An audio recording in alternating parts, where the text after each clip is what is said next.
बताइए भाई लोग कब से आई हुई है कैसा हाथ ऊपर करके बनाऊंगी तो सही नहीं बना पाएगा।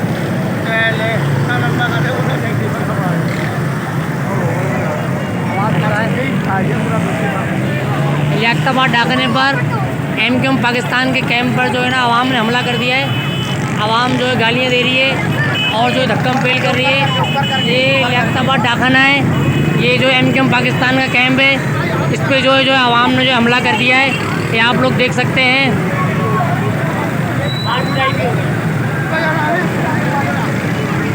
ये आप देख लें, इस वक्त मार कुटाई शुरू हो गई है।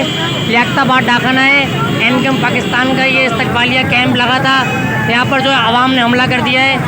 इन्होंने जो किसी से बदमाशी करी थी, किसी बच्चे को मारा था, इस पर जो आवाम मुश्तइल हो गई। आवाम ने जो इनके कैंप पे हमला कर दिया, ये आप देख सकते हैं।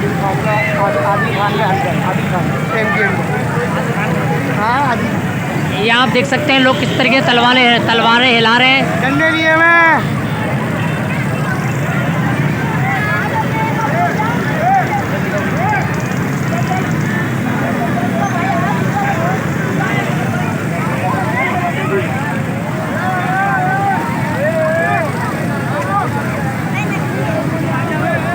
मत लिया यार, किसी को हाथ साफ करनी है।